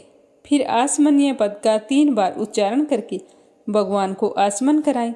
इसके बाद कांसी के बर्तन में दही, घी और शहद रखकर उसे कांसी के पात्र से ही ढक दें तथा भगवान को अर्पण करते हुए इस प्रकार कहें कि हे वासुदेव, आपको नमस्कार है, यह मधुपरक ग्रहण कीजिए। उसके बाद हरिद्रालोपन और अभ्यंग कार्य संपन्न करके गोधूली की वेला में तुलसी और विष्णु जी का पृथक पृथक पूजन करना चाहिए। दोनों को एक दूसरे के सम्मुख रखकर मंगल पाठ करें। जब भगवान सूर्य कुछ कुछ दिखाई देते हों तब कन्यादान का संकल्प करें। अपने गोत्र और पर्वत का उच्चारण करके आदि की 3 पीढ़ियों का आवर्तन करें। तत्पश्चात भगवान से इस प्रकार कहें कि आदि, मध्य और अंत से रहित त्रिभुवन प्रतिपालक परमेश्वर, इस तुलसी दल को आप विवाह की विधि से ग्रहण करें। यह पार्वती के बीच से प्रकट हुई है, वृंदा की बसम में स्थित रही तथा आदि, मध्य और अंत से शून्य है। आपको तुलसी बहुत अधिक प्रिय है, अतः इसे मैं आपकी सेवा में अर्पित करता हूँ। मैंने जल के गढ़ों से सींचकर अन्य प्रकार की सेवाएं करके अपनी पुत्री की भांति इसे पाला, पोसा और बढ़ाया है। आपकी प्रिय तुलसी को मैं आपको ही दे रहा हूँ। हे प्रभु, आप इसे ग्रहण कीजिए। इस प्रकार तुलसी का दान करके फिर उन दोनों अर्थात तुलसी और भगवान विष्णु के शालिग्राम स्वरूप की पूजा करें, विवाह का उत्सव मनाएं। सुबह होने पर पुनः तुलसी जी और विष्णु जी की पूजा करें। अग्नि की स्थापना करके उसमें द्वादशाक्षर मंत्र से खीर, घी, मधु और तिल मिश्रित हवनीय द्रव्य की 108 आहुति दें। फिर स्विष्टकृत होम कर पूर्ण आहुति दें। आचार्य की पूजा करके होम की शेष विधि पूरी करें। उसके बाद भगवान से इस प्रकार प्रार्थना करें कि हे प्रभु, आपकी प्रसन्नता के लिए मैंने यह व्रत किया है। जनार्दन, इसमें जो न्यूनता हो वह आपके प्रसाद से पूर्णता को प्राप्त हो जाए। यदि द्वादशी में रेवती का 4था चरण बीत रहा हो तो उस समय पारण ना करें। जो व्यक्ति उस समय में पारण करता है वह अपने व्रत को निष्फल कर देता है। भोजन के पश्चात तुलसी के अपने आप गिरे हुए पत्तों को उठाकर उसे खाता है तो वह मनुष्य सब पापों से मुक्त हो जाता है। भोजन के अंत में ऊख, आंवला और बेर का फल खा लेने से उच्छिष्ट दोष मिट जाता है। उसके बाद भगवान का विसर्जन करते हुए कहें कि भगवान, आप तुलसी के साथ बैकुंठ धाम में पधारें। हे प्रभु, मेरे द्वारा की गई पूजा को ग्रहण करके आप सदैव संतुष्टि करें। इस प्रकार देवेश्वर विष्णु भगवान का विसर्जन करके मूर्ति आदि सारी सामग्री आचार्य को अर्पण कर दे। इससे मनुष्य कृतार्थ हो जाता है। फिर यह विधि सुनाकर सूत जी ने ऋषियों से कहा कि हे ऋषियों, इस प्रकार जो मनुष्य श्रद्धापूर्वक सत्य, शांति और संतोष को धारण करता है, भगवान विष्णु को तुलसी दल समर्पित करता है, उसके सभी पापों का नाश हो जाता है और वह संसार के सुखों को भोगकर अंत में विष्णु लोक को प्राप्त करता है। हे ऋषिवरों, यह कार्तिक महात्म्य सब रोगों और संपूर्ण पापों को नाश करने वाला है। जो मनुष्य इस महात्म्य को भक्तिपूर्वक पढ़ता है और जो सुनकर धारण करता है, वह सब पापों से मुक्त होकर विष्णु भगवान के लोक में जाता है। जिसकी बुद्धि खोटी है तथा जो श्रद्धा से हीन है, जो धर्म कर्म में रुचि नहीं रखता है, जो पापी है, उस मनुष्य को कभी भी इस महात्म्य को नहीं सुनना चाहिए। बोलो कृष्ण भगवान की जय हो। बोलो विष्णु भगवान की जय हो। बोलो तुलसी माता की जय हो। एक कथा के अनुसार एक परिवार में ननंद भाभी रहा करती थी। ननंद छोटी थी और उसके माँ बाप की मृत्यु हो चुकी थी। वह अपने भैया भाभी के साथ रहती थी। उसका बचपन से नियम था कि वह तुलसी की बड़ी सेवा करती थी, पर उसकी भाभी को यह सब कुछ फूटी आंख नहीं सुहाता। जब वह तुलसी माता की पूजा करती तो हमेशा ईर्ष्या भरी नज़रों से देखती रहती और सोचती कि बहाना लेकर यहाँ बैठ जाती है। घर का कोई काम तो करती नहीं है। कभी कभी तो वो गुस्से में बोल देती कि जब तेरा विवाह हो तो तुलसी ही खाने के लिए बरातियों को दूंगी और तुलसी ही तुझे दहेज में दे दूंगी, क्योंकि तुझे तो तुलसी ही परम प्यारी है और कोई काम से तो तुझे लेना देना है नहीं। कितनी बड़ी हो गई है, घर का कोई काम नहीं करती है। तो वह बेचारी मासूमियत से सुनकर चुप हो जाती, अपनी भाभी को कुछ नहीं कहती। इसी तरह समय के साथ वो बड़ी हो गई तो उसके भैया ने उसके लिए अच्छा सा घर देखकर रिश्ता तय किया और शुभ मुहूर्त देखकर उसका विवाह भी तय कर दिया।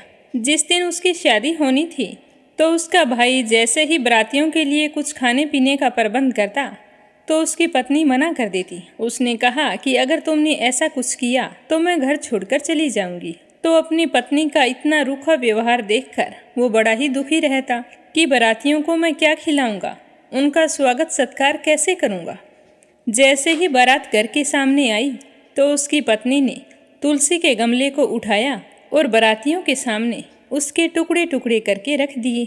तो तुलसी माता की कृपा से वे टुकड़े स्वादिष्ट व्यंजनों में बदल गए। फिर वह भाभी अपनी ननंद के पास आई और तुलसी माता की मंजरी लाकर उसके माथे पर, कानों पर, गले में सजा दी और कहने लगी कि तुलसी से प्यारा तुम्हें कुछ नहीं है, इसीलिए यही तुम्हारे गहने हैं, इन्हें पहनकर चली जाओ। वस्त्रों के स्थान पर तुलसी का जनेऊ उतार कर रख दिया। तो तुलसी माता की कृपा से जहाँ जहाँ उसने वो मंजरी पहनी थी वो सारे के सारे सोने के जेवरात बन गई और जहाँ पर जनेऊ रखा था वह जनेऊ रेशमी वस्त्रों में बदल गया। तो यह देखकर उसकी भाभी को बड़ी ही हैरानी हुई और उसका भाई मन ही मन बहुत ही खुश हो रहा था। अब वह तो ससुराल के लिए रवाना हुई तो उसके साथ तो खूब दान दहेज था। ससुराल पहुँचते ही बहुत बड़ाई हुई। तो यह देखकर उसकी भाभी को बड़ी ही हैरानी हुई। सोचने लगी कि तुलसी की पूजा का इतना महत्व है। तो उसकी एक लड़की थी तो वो सोचने लगी कि मैं भी इससे तुलसी की पूजा करवाऊंगी तो इसको भी खूब दान दहेज मिलेगा। तो वह अपनी लड़की से कहती कि बेटा तुम भी तुलसी की सेवा किया कर, देख तेरी बुआ किस तरह तुलसी की सेवा करती थी तो खूब सारा दान दहेज लेकर गई है। पर लड़की का मन तुलसी सेवा में कभी नहीं लगता था। धीरे धीरे समय बीतता गया। लड़की के विवाह का समय आ गया तो उस लड़की की माँ सोचने लगी कि जैसा व्यवहार मैंने इसकी बुआ के साथ किया था वैसा ही व्यवहार इसके साथ करूँगी ताकि ये भी खूब सारा दान दहेज लेकर जाए और ससुराल में खूब बड़ाई हो। अब उस लड़की की शादी तय कर दी। तो लड़की के पिताजी ने अपनी पत्नी से कहा कि मैं अपनी बहन को ले आता हूँ, पर उसकी पत्नी कहने लगी कि नहीं, उसे नहीं लाना। आपकी बहन मुझे फूटी आंख नहीं सुहाती। अगर आप उसे ले आई तो मैं घर छोड़कर चली जाऊंगी। तो वह बेचारा मायूस होकर रह गया। अब जिस दिन बारात आनी थी तो लड़की का पिताजी बारात के स्वागत सत्कार के लिए तैयारियां करने लगा। तो उसकी पत्नी कहने लगी कि ये सब कुछ रहने दो, मैं अपने आप संभाल लूँगी, आपको चिंता करने की कोई ज़रूरत नहीं है। जैसे ही बारात आई तो उस लड़की की माँ ने तुलसी का गमला फोड़कर बारातियों के सामने रख दिया और तुलसी की मंजरी अपनी बेटी के गले में, कानों में, गर्दनी में, पैरों में सब जगह रख दी। पर इस बार तुलसी माता का प्रकोप हुआ। गमले की मिट्टी वैसी की वैसी ही रही तो सारे बाराती नाराज हो गए। सारे के सारे कहने लगे कि हमें इस तरह बदनाम करने के लिए यहाँ बुलाया था। और जो मंजरी अपनी बेटी के कानों में पैरों में डाली थी, तो पैरों में डालने के कारण तुलसी माता का अपमान हुआ, तो सारी की सारी मंजरी मुरझा कर लटक गई। इस तरह का व्यवहार देखकर बाराती दूल्हा और दूल्हे के पिताजी सारे नाराज हो गए और उन्हें अपशब्द कहने लगे। दूल्हे के पिताजी ने पहले तो कहा कि बारात खाली वापस जाएगी, पर बाद में सोचा कि गांव में बदनामी होगी, तो अपने बेटे की शादी कराई और लड़की को विदा करा के चल पड़े। तो यह सब कुछ देखकर उसके पति को बहुत ही दुख हुआ। उसे अपनी बहन की बहुत ही याद आ रही थी, तो उसने अपनी पत्नी से कहा कि अगर तुम कहो तो मैं अपनी बहन से मिल आऊं। तो वो कहने लगी कि हाँ ज़रूर मिल आओ, पर यहाँ पर लेकर आने की कोई ज़रूरत नहीं है। तो उसका पति कहने लगा कि मेरी बहन के लिए कुछ रख दो, खाली हाथ कैसे जाऊं। तो उसकी पत्नी ने थैले में ज्वार भर कर कहा कि ये ले जाओ, और हमारे यहाँ कुछ भी नहीं है जो तुम्हारी बहन को दे सके, वो तो वैसे ही धनवान है। तो बेचारा ज्वार से भरी थैली लेकर दुखी मन से चल दिया और मन ही मन सोचने लगा कि कोई भाई भी कभी अपनी बहन के घर ज्वार लेकर जाता है। इस तरह सोचता हुआ वह एक गौशाला के आगे से गुजरने लगा, तो उसने उस थैले को गाय के सामने ले जाकर उल्ट दिया। तो गोपालक ने यह देखकर कहा कि भाई तुम सोना मोती गाय के आगे क्यों डाल रहे हो। तो वह कहने लगा कि भाई काय के सोना मोती ज्वार है, तुम्हें क्या बताऊं। मेरी पत्नी को मेरी बहन फूटी आंख नहीं सुहाती। जब से शादी करके गई है तब से मायके का मुंह नहीं दिखाया, और आज जब मैं उससे मिलने के लिए जा रहा था तो सौगात मांगी थी, तो उसने ज्वार से भरकर थैली दे दी। अब कोई भाई कभी अपनी बहन के यहाँ ज्वार लेकर जाता है क्या। ऐसा कहते कहते उसकी आंखों में आंसू आ गए। तो गोपालक कहने लगा कि भाई देख, ये तो हीरे मोती हैं। तो यह देखकर वह बहुत ही खुश हुआ और जल्दी जल्दी हीरे मोती लेकर थैली में डाले और प्रसन्न मन से अपनी बहन के घर गया। बहन अपने भाई को देखकर बहुत ही खुश हुई और अपने भाई की खूब आव भगत की। फिर भाई ने जैसे ही वह हीरे मोतियों से भरी हुई थैली अपनी बहन को दी, तो बहन ने कहा कि भैया ये सब कुछ क्यों लेकर आए हो। तो वह अपनी बहन को सारी बात बताते हुए कहने लगा कि बहन, ये तुम्हारे भाग्य में लिखा है। तुम्हारी भाभी ने तो तुम्हारे लिए ज्वार भेजी थी, और देखो तुलसी माता ने तुम्हारे लिए उस ज्वार को हीरे मोतियों में बदल दिया है। मैं बहुत ही खुश हूँ कि मेरी बहन आज बहुत ही सुखी है। हे तुलसी माता, जैसे आपने उस बहन को दिया वैसे सबको देना, जो भी आपकी सच्चे मन से सेवा करे, पूजा करे और व्रत रखे। कार्तिक के महीने स्नान करके आप में घी का दीपक जलाई, उसकी सारी मनोकामनाएं पूर्ण करना। बोलो तुलसी माता की जय हो। लप्सी और तपसी की कहानी। बोलो लप्सी तपसी की जय हो। प्राचीन समय की बात है, एक गांव में लप्सी और तपसी नाम के दो भाई रहा करते थे। तपसी हमेशा भगवान की सेवा में लीन रहता था, लेकिन लप्सी हमेशा सवा सेर लापसी बनाता, भगवान को भोग लगाकर फिर स्वयं भोजन कर लेता। दोनों भाइयों का यही नियम था। एक दिन दोनों भाइयों में बहस छिड़ गई कि कौन बड़ा है। तो लप्सी कहने लगा कि मैं बड़ा हूँ, क्योंकि मैं तो लापसी बनाकर भगवान को रोजाना भोग लगाता हूँ। मैं कभी भी भगवान को भूखा नहीं रहने देता। तो तपसी कहने लगा कि मैं बड़ा हूँ, क्योंकि मैं सारा दिन भगवान की तपस्या करता हूँ। तो इस तरह करते करते दोनों जोर जोर से लड़ने लगे। तभी वहाँ से नारद मुनि गुजर रहे थे। उन दोनों को लड़ते हुए देखा तो उनके पास आए और लड़ने का कारण पूछने लगे। तो तपसी कहने लगा कि हे देव ऋषि, आप ही बताइए कि कौन बड़ा है। मैं कहता हूँ कि मैं बड़ा हूँ। लप्सी इस बात को मानने के लिए तैयार नहीं है। ये कहता है कि मैं बड़ा हूँ। तो दोनों की बात सुनकर नारद मुनि कहने लगे कि मैं इसका फैसला तो कर दूंगा, लेकिन कल करूँगा। कल सुबह जल्दी आऊँगा और आपको बता दूंगा कि तुम दोनों में से कौन बड़ा है। तो अगली सुबह तपसी रोजाना की तरह नहा धोकर पूजा करने के लिए जा रहा था। तो रास्ते में उसे 1.25 करोड़ की एक अंगूठी मिली, जो नारद जी ने उसके आगे फेंकी थी। तो तपसी ने जल्दी जल्दी इधर उधर देखा और अंगूठी को उठा लिया और तपस्या करने बैठा तो अपने पैर के नीचे दबाकर बैठ गया। लप्सी रोजाना की तरह स्नान करके आया और 1.25 सेर लापसी बनाई। पहले भगवान को भोग लगाया, फिर स्वयं लापसी जीमने के लिए बैठ गया। तभी वहाँ पर नारद जी आ गए। और कहने लगे कि लपसी बड़ा है।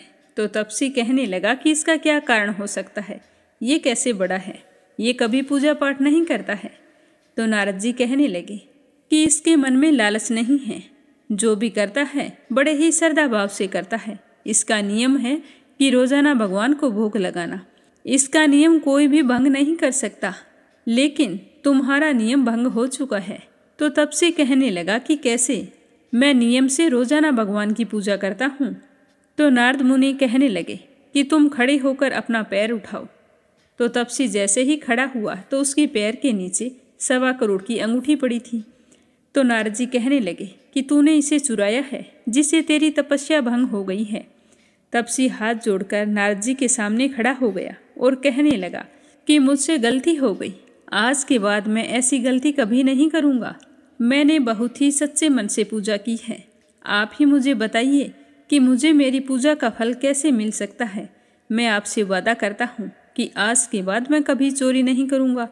तो उस तरह उसके दीन वचन सुनकर नारद जी को उस पर दया आ गई और नारद जी कहने लगे कि तेरी तपस्या का फल कार्तिक स्नान करने वाला ही दे सकता है। तो तपसी पूछने लगा कि वो कैसे। तो नारद जी ने बताया कि कार्तिक माह में कार्तिक स्नान करके जो भी सारी कहानियाँ सुनकर तुम्हारी कहानी नहीं सुनेगा, तो उसके कार्तिक स्नान का पुण्य फल उससे छूटकर तुम्हें मिलेगा। अगर कोई दिए से दिया जलाएगा तो उसका पुण्य फल भी तुझे ही मिलेगा। अगर घर की सारी साफ सफाई करके दहलीज की सफाई नहीं करेगा तो उसका पुण्य फल भी तुझे ही मिलेगा। रोटी सारी बना ले लेकिन गाय और कुत्ते की रोटी ना बनाए तो उसका पुण्य फल भी तुझे ही मिलेगा।